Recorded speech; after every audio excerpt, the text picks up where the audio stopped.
4, 5, maybe even 6 first-round quarterbacks coming out in 2024. We'll do some good old-fashioned QB comparisons here on Locked On NFL. You are Locked On NFL, your daily NFL podcast. Part of the Locked On Podcast Network, your team every day.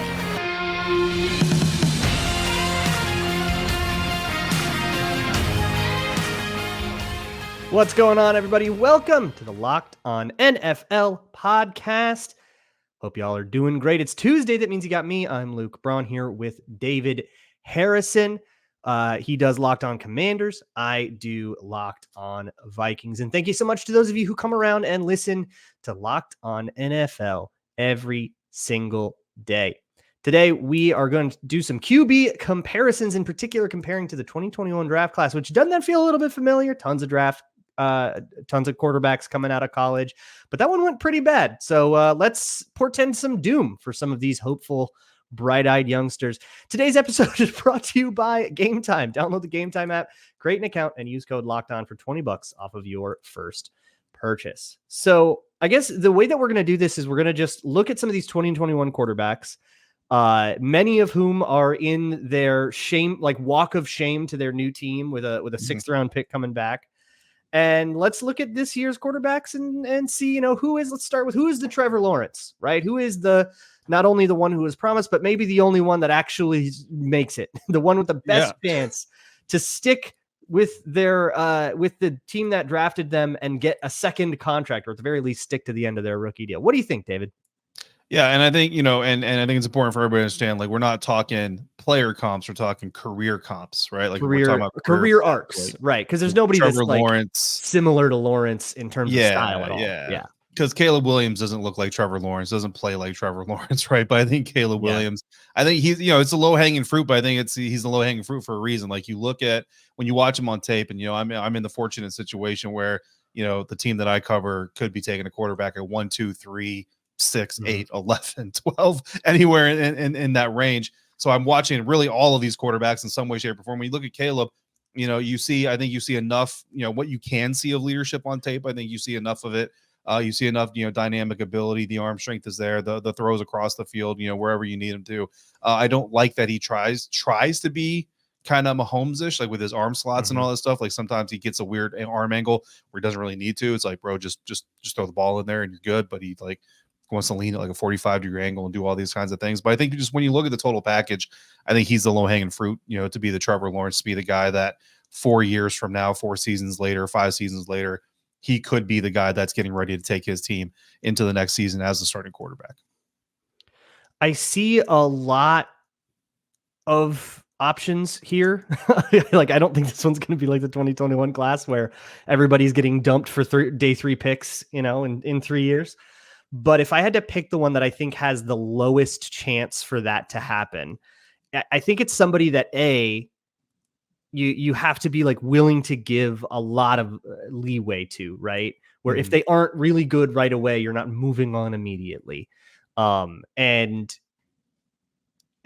see somebody like if the Giants take somebody and they're not good right away, and then they stick with Daniel Jones, and then that guy's on the Trey Lance track getting traded for a 4th round pick after 2 years.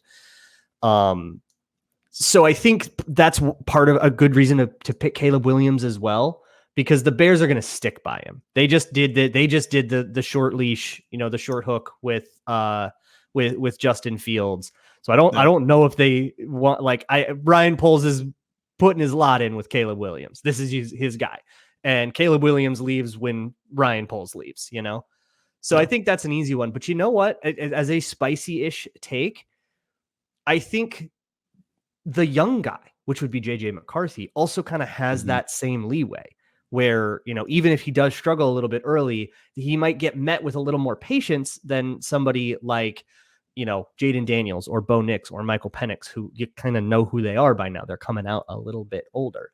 Right. But that one's a little bit too boring. It's like, who works out generally, right? Like, let's go to the other side of things, and let's say, who's the Trey Lance? Who's getting traded for a 4th round pick in 2 years? Who totally just flames out and is getting dumped out of this quarterback class? I think, man, if you have to go that angle of it, I think it's Jaden Daniels. Like, I think if You I do. have to pick the guy that's going to be that potentially could be the Trey Lance, the guy like you said that gets traded 2 years from now, just doesn't work out. It could be Jaden, and there's multiple reasons for this. And one of the reasons, I think the reason that everybody could look at and say, okay, I can see that happening, is due to basically himself taking himself off the field, injuries, right? And granted, if he's injured, a la RG3, which of course when you hear RG3 comparisons to a quarterback and being drafted by Washington, everybody flinches. But, Mhm. Jane Daniels has this run style and he has this kind of mentality that he wants to be tough. He wants to be physical. Yeah. He wants to get every yard that he can. He was asked about it at the NFL Some scouting Looney combine. Tunes hits. Yeah. I mean, he was asked about it, at the combine about, hey, what do you think about not taking as many hits and being smarter as a runner in the NFL? And he flat out said, he said, yeah, I know I need to be smarter at the next level, but at the same time, I'm competitive and I want to be competitive. And I'm like, that's a dude basically saying, I'm going to be me. And that's great. But when you're 6'4", 210 pounds, you being you, when you've got people like Micah Parsons chasing you down, you know what I mean? Like, you being you could put you on the sideline. And if that happens and Jaden shows this coaching staff, whatever coach, whether there's Washington or anybody, that he's not going to change who he is from that standpoint. I don't know if you're going to get a 4th round pick for a guy who keeps getting himself injured. But I think that could be a situation where at least 2 years from now, you could see a team potentially moving on. And then when you turn on the tape, Luke, not a lot of middle of the field throws, not a lot of middle of the field design plays either for Jaden Daniels. And to me, when you see an offense that does not design that type of a throw for your quarterback, usually there's a reason for it. Now you could say it's, well, they want the middle of the field open because of his athleticism. Okay. But you could also say it's because he can't make those throws and doesn't make those throws in the NFL. If you're a perimeter guy, deep guy only, you're not going to make it. I'm thinking about this more of the narrative, right? Because the narrative around Trey Lance was always about potential but unknown, right? He just barely played. And that means that there's all this raw talent that you got that San Francisco got so excited about. And then it just kind of turns out that he kind of stinks, but you wouldn't know. He played 19 games in college. So you didn't have a way to know, and you traded up to 3 and you got to take your lumps off of that. But honestly, as much as I hate to say it, a team trades up to 3 and then takes the wrong guy and that guy flames out, even though he's all potential. And surely he'll turn out to be a whole bunch better. Surely, right? He'll definitely get better. This is the Vikings trade up to 3, take Drake May, and he totally busts out, right? Kwesi's also seems like the kind of guy that would operate on that same short hook. He would be the guy that doesn't, sink 2 more years into somebody that, clearly isn't working out. He would cut bait. I'm going to go with that, even though that's not where I think Drake May, that I don't think that's what happens to him, but the all potential, total, everything about him is theoretical kind of guy. I know Drake May has a little more starting experience, but I do think that the narrative there can line up pretty well. What about Justin Fields? Oh yeah. Sorry. Well, real quick on Drake though. I mean, to your point, a lot of people are talking about Drake may need, even though he does have more starting experience than some of these other prospects, he may need a year to sit, and that kind of fits the Trey Lance narrative. A lot of people thought when he came out he needed to, and then you have the trade up factor. The Niners traded up to go get him. The Vikings could trade up to go get him. I mean, it fits. It fits. You want to go Justin Fields next though? Let's take a look at Justin Fields with exactly who we think will maybe fit that narrative, which is very much the, that guy playing poorly for 3 years, but still sort of getting by reputationally based on just potential. So we'll see exactly who we think coming out of this quarterback class matches up with that. And maybe even talk something about the 2nd round guys, as well as our Yike and Like of the week. All of that is coming up next on the Locked On NFL podcast. Today's episode of Locked On NFL is brought to you by Gametime, who says that you shouldn't have to worry when you're looking to buy tickets for your next big event, because Gametime is the fast and easy way for you to buy tickets for all your sports, music, comedy, and theater events near you. They've got killer last-minute deals, all-in prices, views from your seat, and their best price guarantee. Gametime literally takes all the guesswork out of buying tickets. They've even got last-minute ticket deals, flash deals, zone deals, all kinds of things for you. So you can buy buy tickets to every type of event in your area. They're the only ticketing app that gives you complete peace of mind with each purchase. And the Game Time guarantee, that means that you will get the best price. If you find tickets for the same section, the same row, the same event at a better price, Game Time will credit you 110% of that price difference. So take the guesswork out of buying tickets with Game Time. Download the Game Time app, create your account, use the promo code Locked On for $20 off your first purchase. Terms apply. Again, create your account, redeem the code LOCKEDON for $20 off your first purchase. Download Game Time today. Last minute tickets, lowest price guaranteed.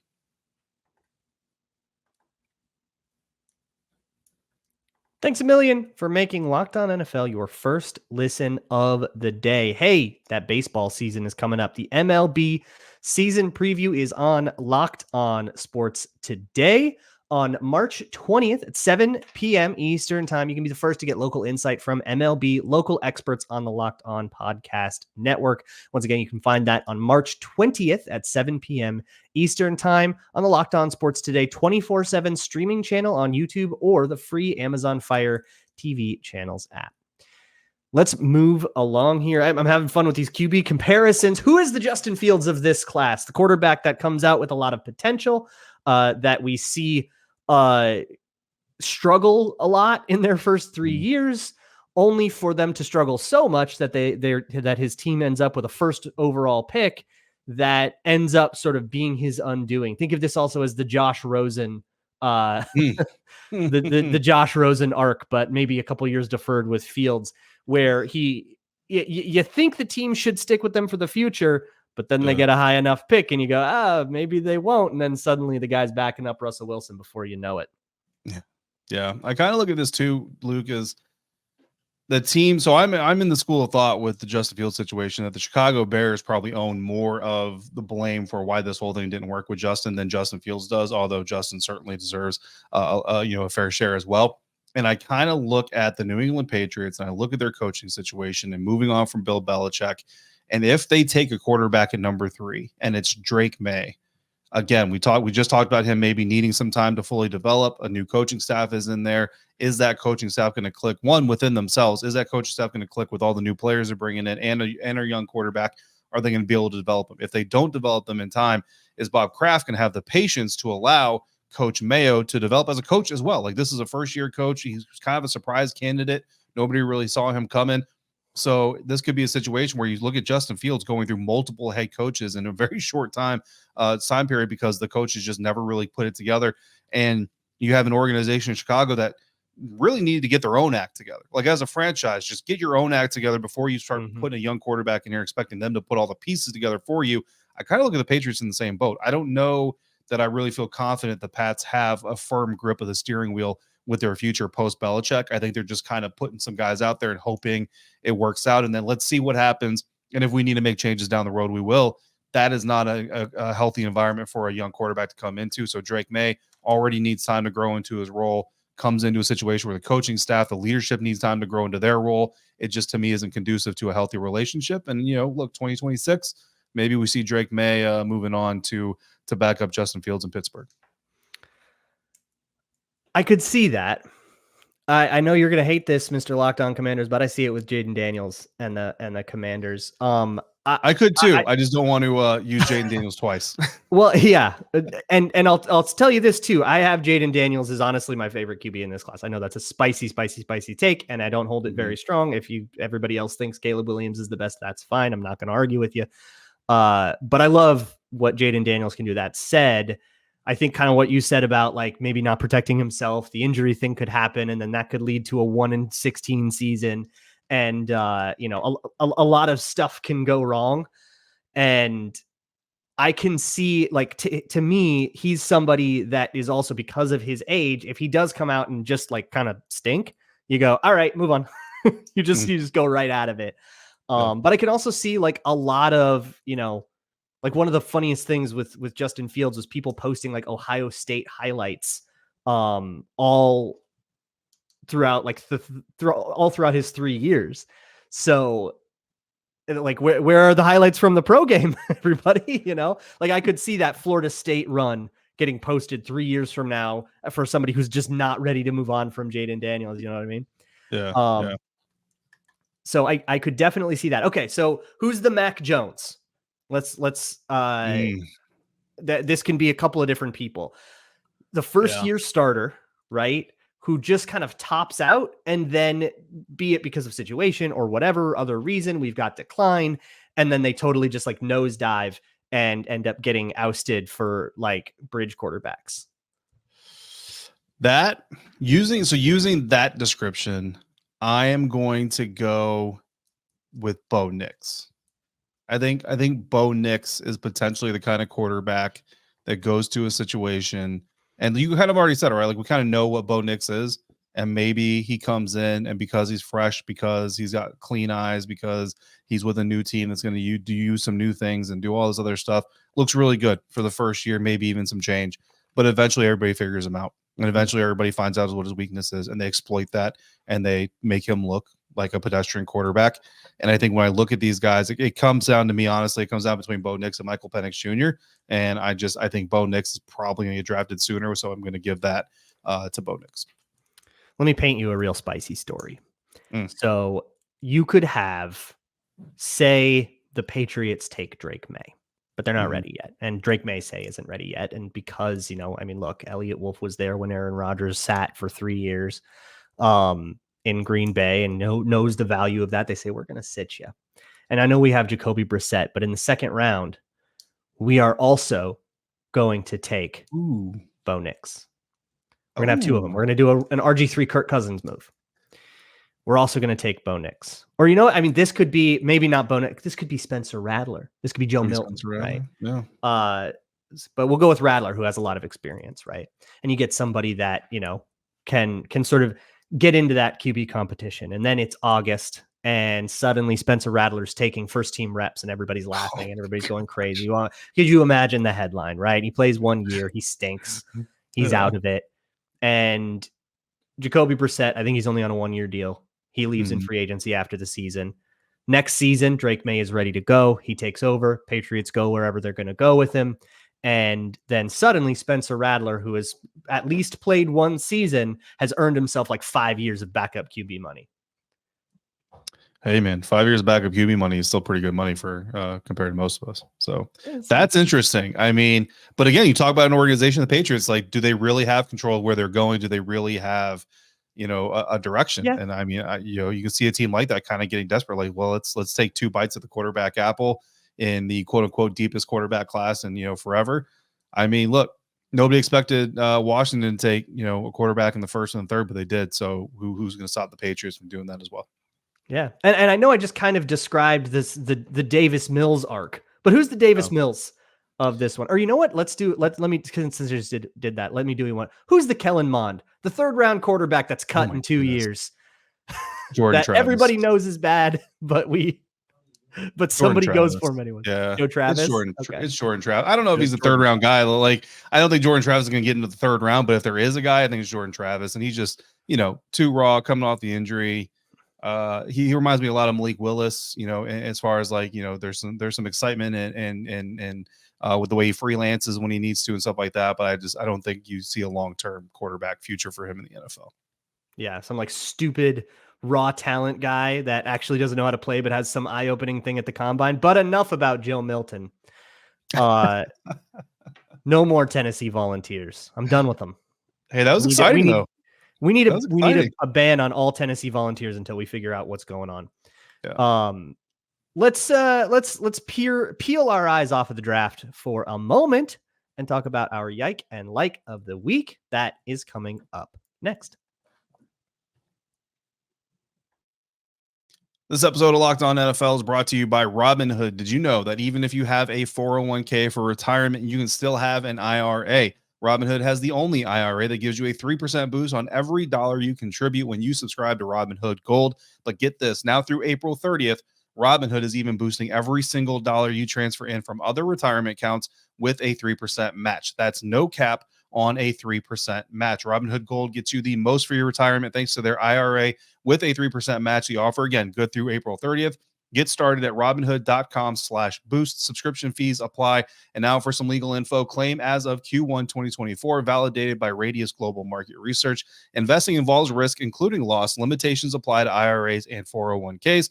3% match requires Robinhood Gold for 1 year from the date of first 3% match. Must keep Robinhood IRA for 5 years. The 3% matching on transfers is subject to specific terms and conditions. Robinhood IRA available to U.S. customers in good standing. Robinhood Financial LLC, member SIPC, is a registered broker-dealer.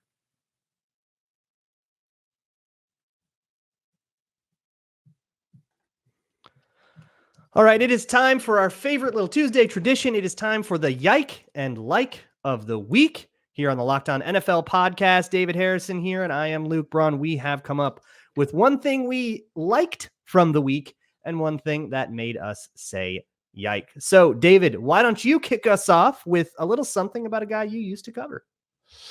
Yeah, so Chase Young, former Washington Commanders, number 2 overall pick, defensive end extraordinaire, traded to the San Francisco 49ers for a compensatory 3rd-round pick and allowed to walk out of the 49ers organization with, as far as I understand, no attempt whatsoever to negotiate a contract. Is signing reportedly on Monday with the New Orleans Saints, and reportedly, Luke, it is $13 million guaranteed, fully guaranteed.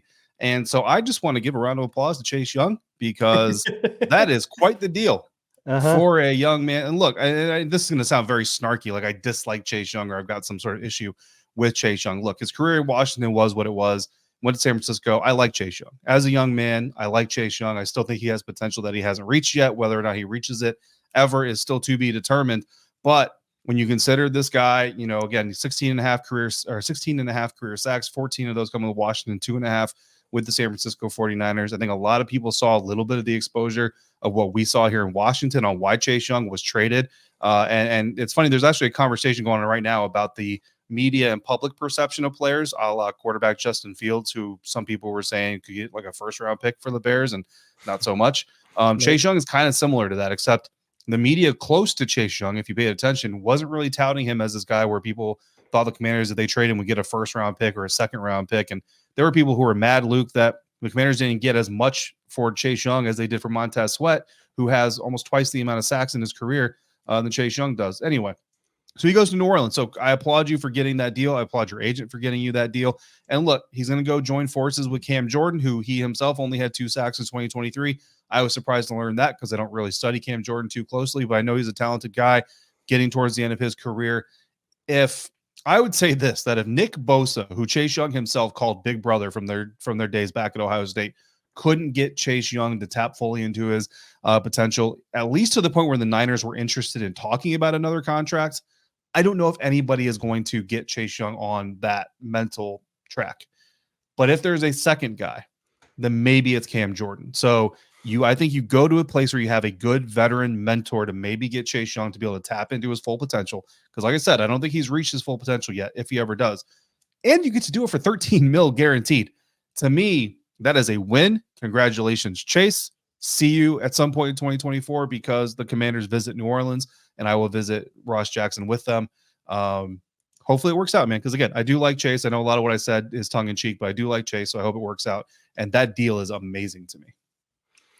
There's, I feel like always well-coached D-line in New Orleans under Dennis Allen. So that does feel like a great landing spot. Speaking of great landing spots, we got one leaving the 49ers and somebody joining the 49ers. Josh Dobbs, backup QB for the 49ers, backing up Brock Purdy. Not only do I love that fit, I think your backup quarterback should in at least some ways fit the mold of your starting quarterback. And I think they both have that sort of playmaker hero ball thing that, now you can really cleanly prepare your team. You can teach your wide receivers scramble drills in the same way for everybody. You can give that same mentality. Whereas, if Jimmy Garoppolo is taking the field after Brock Purdy goes down or something like that, that's a little bit more, you got to play with that differently. You got to scheme with that differently.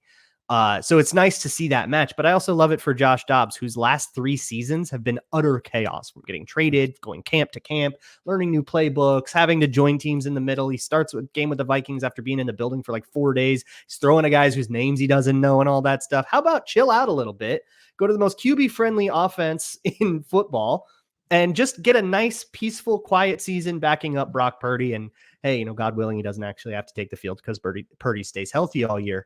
Absolutely love that for him. Love that for the 49ers. It's a great fit all around. So David, what is your yike of the week? My yike of the week is going to stick with the quarterback position. It's Kenny Pickett. I don't know the entire story. So for the entire story, just like me, you need to check out Chris Carter over Locked On Steelers. But basically my understanding is that this actually starts last year. So the Pittsburgh Steelers, week 17, decided to roll Mason Rudolph out as their starter, and they want Kenny Pickett to be their emergency third quarterback, so he can dress. He's not going to be active, but he can dress. And, push comes to shove with that ankle injury and everything. He can go out there. He refuses, says, no, I'm not going to be an emergency quarterback for you. This offseason, they then go and they sign Russell Wilson off the streets after he's released from the Denver Broncos. And the story goes, basically, Kenny Pickett went to the Steelers and said, I'm not backing up Russell Wilson. Trade me. So they say bet and trade him to where he can back up Jalen Hurts, which first of all, bravo Pittsburgh Steelers, because that's just beautiful. That's just a classic move. We're not going to trade you somewhere where you're probably the favorite to win the starting job. No. We're going to trade you somewhere where you're absolutely going to be the backup no matter what you do. So I like that. But then during his introductory press conference, he's asked about it. So that's his opportunity to say that's not how it went or whatever. Basically, he kind of goes on and says, well, I don't really appreciate that closed door conversations were had or were made public or whatever. And I don't appreciate the way they're being portrayed and all this stuff. But what you don't hear is that's not how it went. That's not what I said. That's not what I did. So you have a quarterback who literally is expected to be the leader of your team. That's one of the reasons that the quarterback is such an important part of the team, not only because he touches the ball in every offensive rep, but because your team essentially goes the way your quarterback goes. The Philadelphia Eagles have some experience with quarterbacks who are only happy if their team is winning with them on the field. They had a quarterback who was doing really well, got injured, watched his team win the Super Bowl, and was upset that his team won the Super Bowl without him playing on the field. So why they go and trade for another quarterback that's kind of showing some of the same Carson Wentz-like tendencies is beyond me. But I kind of think it's beautiful, and I kind of think that Kenny Pickett is really kind of showing some of his true colors, that Kenny Pickett wants to lead a team. He wants the team to win, but he only wants the team to win if he is the one making them win. That is a big yikes for a guy. I mean, literally, bro, like your job is 50% throwing the ball, 50% leading the team, and you are more focused about your credit than you are the team doing what's best overall. So yike, Kenny Pickett. That's pretty fair. I'm also going to go with somebody who said something they probably shouldn't have in the media. Kirk Cousins got the Atlanta Falcons in trouble. I don't know if you heard about this whole tampering thing. It's very funny. So it's Wednesday, right? League year has just opened, and it's like 2 hours in, and they're already having Kirk Cousins do the press junket and stuff, right? They clearly had already kind of hammered out a contract like 2 seconds into the tampering period. No. So they're doing the press junket with him and stuff. And as part of his opening press conference, he said, somebody asks him, why do you pick the Falcons? And he says, I love the people, felt like a great fit. And he's giving like a very political answer. And as part of that, he says, I met with the athletic trainer. I met with the head of PR yesterday, had a great call with them. And if you pay attention to the timeline, if he says that on Wednesday, that means that he contacted Atlanta Falcons personnel on Tuesday during the legal negotiating the tampering window. You're not supposed to do that. During the tampering window, you're only allowed to talk to players' agents. Unless that player represents himself, the Falcons are not allowed to talk to Kirk Cousins directly. But he just went up on camera and said that happened, getting the Falcons in a bunch of trouble. There's 2 tampering investigations going on in the NFL right now. One is that. One is the Giants, who file a complaint against the Eagles for tampering with Saquon Barkley and talking to him before they were supposed to. And I've been very clear. I've talked about this a little bit on Locked On Vikings as well, because there have been resolutions to this kind of thing in the past where teams will like swap picks. So maybe the Vikings stand to gain something, right? I don't think that's going to happen here. But I've been very clear on my show, and I'll say it here too. I think tampering is fine, and I think it should just be legal. I think once you've played your last game for a team, you should be able to just start negotiating. I don't really see the point of like making people wait and giving them a time where they can break a rule, especially when you have the combine where every agent and GM is in a room and there's no way to enforce it, which is clearly what happened with Kirk Cousins. And I think that that's fine. But boy, you can't just say you broke you got to still know the rule. And it's like so clear that Kirk Cousins just didn't know that's not a thing you're supposed to say. Like he just didn't know that that's the rule. I didn't know that was a rule either until a Mike Florio article pointed it out. It's so funny. And the Falcons got themselves in trouble. Kirk, buddy, you just got there. Take care of your new team, buddy. Come on, man. Yike. Take care of your new team. You know what? I want to ask Kirk, like, what do you want us to draft? Okay, that pick you cost us, that's where we're going to draft that guy. So we're going to go a different direction now. That's what you just did. Or they could do something like the 49ers. Could be another, like the 49ers just got in trouble for some accounting error where they lost a 5th round pick and they get a 4th round pick sunk to the bottom of the 4th round. So it's at the end of the 4th round instead of their natural position. Something like that maybe could happen to the Falcons. Right. I doubt it's a huge thing. But it has been huge in the past. It really depends on how mad Roger Goodell is about these things. Cause it was a 1st rounder and then some for the Tom Brady, Sean Payton fiasco in Miami, which I do think was kind of a different label on a punishment for a different thing. But every situation is unique. So something to watch out for, but man, would have been totally just fine. Nobody would have said a word about it if Kirk Cousins knew the rules before he took the podium. Yeah. Like the most innocent admission of guilt probably in the history of the NFL. Just not even knowing. Man. Yeah. And if the Vikings were honest about it, they'd be like, Raj, we're good. Like it's whatever, bro. We're good. Yeah. Kwesi Delphamensa has been asked a couple times, like, hey, have you heard anything about this tampering? And he's like, I haven't even watched the presser. Yeah. we're trying to do free agents. We don't care. And I agree with you. Like as far as the last game played, the only exception I would say, let's let that start the day after the Super Bowl, because the only thing I would say against the as soon as you played your last game of that season, and then the teams that are in the playoffs, obviously now you're in a position where if you're not negotiating with these players and getting ready for your playoff game. So I would say day after the Super Bowl, maybe 48 hours after the Super Bowl to let the team celebrate their win and not have to go immediately negotiate with free agents. But yeah, like we don't need, like, why do we need to wait till March? Like, I mean, it's the combine, right? You know what I mean? Like all this will happen at the combine just because of convenience. But I do think like it's also worth noting that like front offices don't have a lot to do with like the day-to-day operations of the team in season. GMs aren't coming up with game plans or anything. And agents certainly have all the time in the world. Yeah. So that might not be as much of a barrier as you think, but I'm still sympathetic to that. I think it's mostly like it shouldn't be disallowed at the combine. It's going to happen at the combine whether you allow it or not. And unless you really want to start being a cop about it and like start finding everybody draft picks left and right, which is not a thread I think we want to pull at. Then I think we should just probably let it go. But that's just me. And tomorrow, if you don't like me, you don't have to deal with me because we've got 2 other hosts coming in on Locked On NFL as we always do. But I will see you all next week. Locked On NFL. We will see you all tomorrow. Thank y'all so much for hanging out on the Locked On NFL podcast, part of the Locked On Podcast Network, your team every day.